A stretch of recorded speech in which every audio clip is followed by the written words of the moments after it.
everybody. Hi. It's nice to be back here at Cipriani for the IAVA. It feels like home. As Willie said, I am no longer hosting the Colbert Report. I am now hosting The Late Show with Stephen Colbert. And thank you. Members of our family are here tonight. It is great to host this kind of a show when the election is going on, and I agree, it is so exciting to have a candidate up there who believes it's important that we know that he tried to stab someone when he was a child. We need to know that from our presidential candidate. Remember, the only reason that Washington was elected the first time is because we knew that as a child he was willing to stab down that cherry tree.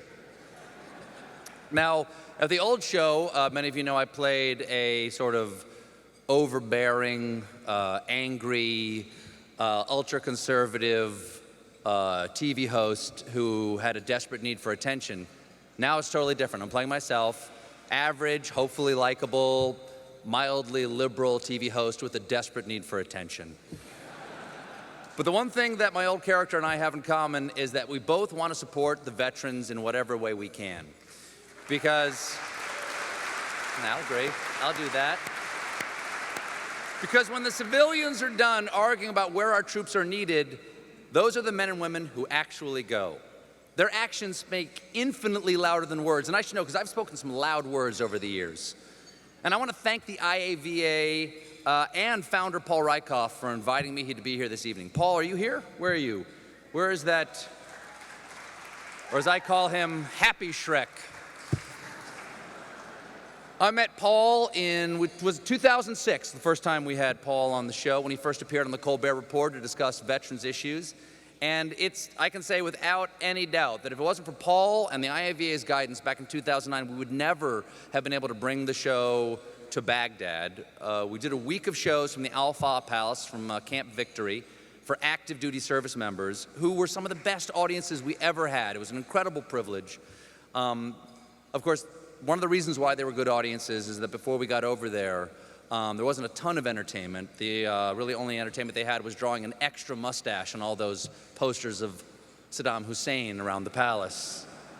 But it was an incredibly moving experience for me, and to this day, anytime I want to recapture the feeling of that 1 week I spent in Iraq, I just fill my mouth with sand and I squat in a kiln.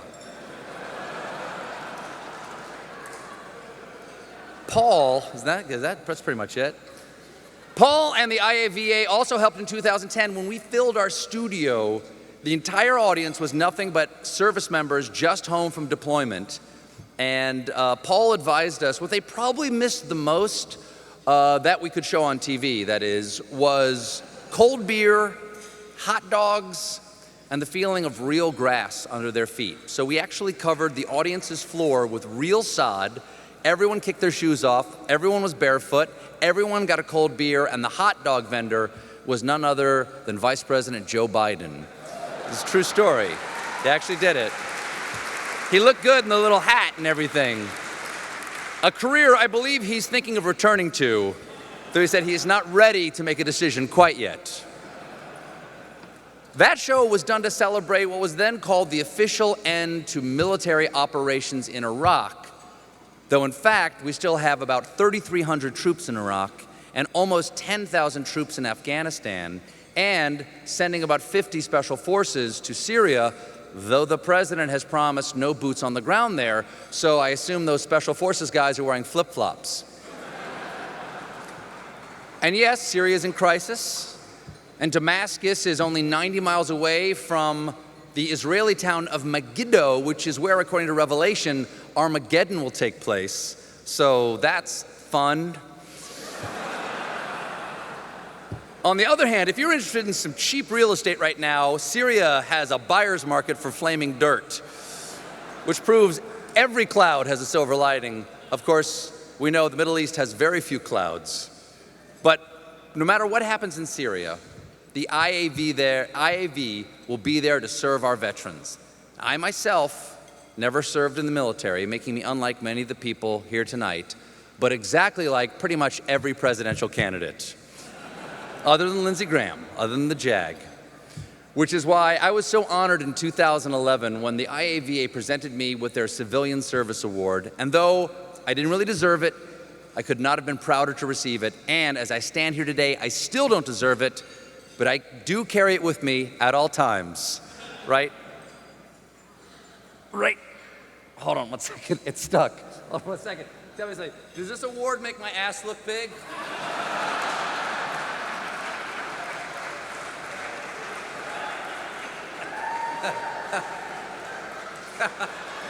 I might need a volunteer from the audience.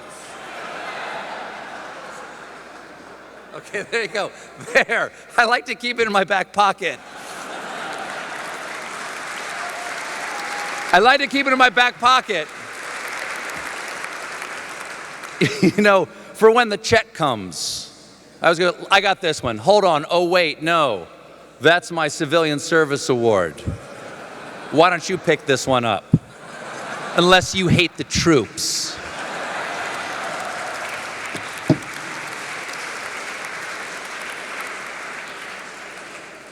And though my show has changed, I don't want I or my show's involvement with the IAVA or helping veterans to change in any way. I hope we can continue to make whatever contribution we can, and I know that all of you already have. The veterans whose service we're so grateful for, the sponsors who helped make this evening possible, and of course, all of you donors, thank you for doing something so meaningful, and please continue to be as meaningful as you can. And remember, on April 15th, you'll get to deduct all of that meaningfulness. And now, please join me in welcoming legendary Vietnam veteran, IAVA board member, and Oracle, Wayne Smith.